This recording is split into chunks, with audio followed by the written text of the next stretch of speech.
Hello friends, સ્વાગત છે તમારું મારી ગુજરાતી રસોઈ ટિપ્સ ચેનલમાં। તો આજે આપણે બનાવીશું પાપડીનું શાક। શાક બનાવતા પહેલાં જો તમે મારી ચેનલ ઉપર નવા છો તો આ જ રીતની નવી રેસીપી મેળવવા માટે મારી ચેનલને સબસ્ક્રાઇબ કરી રાખજો। તો ચાલો આપણે પાપડીનું શાક બનાવવાનું શરૂ કરીએ। પાપડીનું શાક બનાવવા માટે મેં અહીંયા પાપડીને ફોલી અને તૈયાર કરી લીધી છે। સરસ ચોખ્ખા પાણીએ ધોઈને પણ રાખી લીધેલી છે। તો હવે આપણે એક મીડિયમ સાઇઝનું બટાકું અહીંયા મેં કટ કરીને પાણીમાં રાખી લીધેલું છે, એ પણ તમને હું અહીંયા બતાવી દઉં છું। તો હવે આપણે પાણીની અંદરથી બટાકાને કાઢી લઈશું। તો મેં બટાકાને અહીંયા થોડું લાંબુ અને પતલું કટ કર્યું છે। તમને જે રીતે ફાવતું હોય એ રીતે તમારે અહીંયા કટ કરી લેવાનું છે।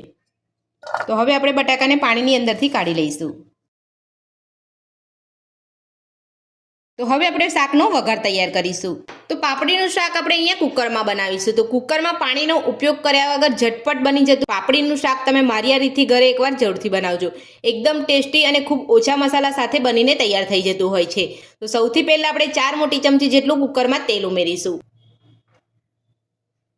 તેલને ગરમ થવા દઈશું। તો તેલ આપણું અહીંયા ગરમ થઈ ગયું છે। તો હવે આપણે તેની અંદર નાની અડધી ચમચી જીરું ઉમેરીશું, સાથે જ 1 ચમચી લસણની પેસ્ટ ઉમેરીશું।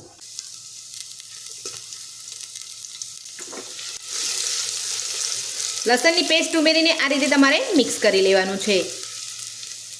લસણ થોડું સતળે એટલે એમાં આપણે ઝીણા કટ કરેલા ટામેટાં ઉમેરીશું। તો મેં એક મીડિયમ સાઇઝનું ટામેટાને અહીંયા ઝીણું કટ કરીને રાખી લીધેલું હતું।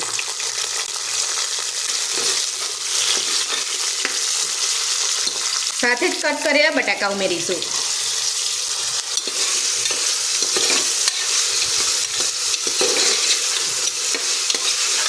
બટાકા ઉમેરીને બધું સરસ આપણે અહીંયા સાતળી લઈશું।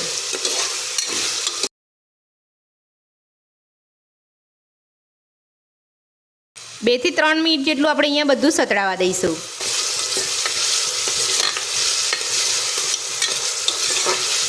તો 2 થી 3 મિનિટ જેટલું થઈ ગયું છે। તો હવે આપણે અહીંયા પાપડી ઉમેરી દઈશું।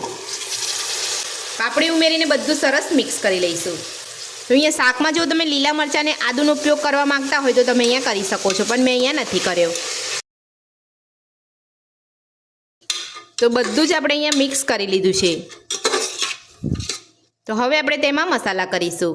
તો સૌથી પહેલાં આપણે નાની અડધી ચમચી હળદર પાવડર ઉમેરીશું, 1 ચમચી ધાણા જીરું પાવડર ઉમેરીશું, નાની અડધી ચમચી ગરમ મસાલો ઉમેરીશું, તીખાસ માટે 1 ચમચી મરચું ઉમેરીશું, સ્વાદ પ્રમાણે મીઠું ઉમેરીશું। હવે બધું જ મિક્સ કરી લઈશું।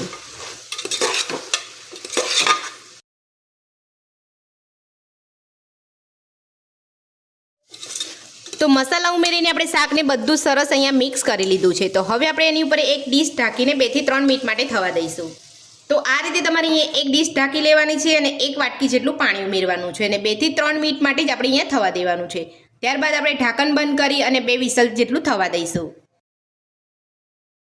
તો 2 થી 3 મિનિટ જેટલું થઈ ગયું છે। તો હવે આપણે શાકને ચેક કરી લઈશું। જોઈ શકો છો અહીંયા કલર પણ એકદમ સરસ બદલાઈ ગયો છે અને બધા જ મસાલા સરસ અહીંયા શાકમાં ભળી ગયા છે। તો દાણા અને બટાકા એકદમ સરસ રીતે કૂક થઈ જાય એના માટે આપણે ઢાંકણ ઢાંકી અને 2 વિસલ જેટલું થવા દઈશું। જો તમે અહીંયા પાણી ઉમેરવા માંગતા હોય તો તમે ઉમેરી શકો છો, પણ આ રીતે તમે પાણી વગર શાક બનાવશો તો શાક તમારું એકદમ ટેસ્ટી બનશે। તો હવે આપણે ઢાંકણ બંધ કરી અને 2 વિસલ કરી લઈશું। તો આ રીતે તમે ઢાંકણ બંધ કરી અને વિસલ કરો ત્યારે તમારે ગેસની ફ્લેમ તમારે મીડિયમ જ રાખવાની છે। ફૂલ ગેસ ઉપર તમારે અહીંયા 2 વિસલ નથી કરવાની। તો 2 વિસલ થઈ અને કુકર આપણું અહીંયા ઠંડુ પડી ગયું છે। તો હવે આપણે ચેક કરી લઈશું। તો તમે જોઈ શકો છો એકદમ સરસ આપણું અહીંયા શાક બનીને તૈયાર છે। તો હવે આપણે તેની અંદર 1 ચમચી જેટલો ગોળ ઉમેરીશું। જો તમે અહીંયા ગોળ ના ખાવા માંગતા હોય તો તમે સ્કીપ પણ કરી શકો છો। તો ગોળ ઉમેરીને આપણે ગરમ શાક છે એની અંદર જ મિક્સ કરી લઈશું એટલે આપણો ગોળ એકદમ સરસ રીતે ઓગળી જાય। તો જો તમારો ગોળ કડક હોય તો તમારે અહીંયા ઝીણો સમારીને ઉમેરવાનો છે। તો હવે આપણે તેની અંદર લીલા ધાણા ઉમેરીને બધું મિક્સ કરી લઈશું। તો લીલા ધાણા આપણે અહીંયા ઉમેરી લીધા છે। તો હવે આપણે શાકમાં બધું સરસ મિક્સ કરી લઈશું। ગોળ અને ધાણા ઉમેરીને બધું શાક આપણે અહીંયા સરસ મિક્સ કરી લીધું છે। તો હવે આપણે ગરમા ગરમ શાકને સર્વ કરી લઈશું। તો પાપડીનું શાક બનીને તૈયાર છે અને આપણે એક પ્લેટની અંદર સર્વ પણ કરી લીધું છે। તો પાપડીનું શાક બનાવવાની રીત તમને મારી કેવી લાગી મને કોમેન્ટ બોક્સમાં કમેન્ટ કરીને જરૂરથી જણાવજો। રેસીપી પસંદ આવી તો વિડીયોને લાઇક કરજો, ચેનલને સબસ્ક્રાઇબ કરજો, તમારા મિત્રોને જરૂરથી શેર કરજો। Thank you.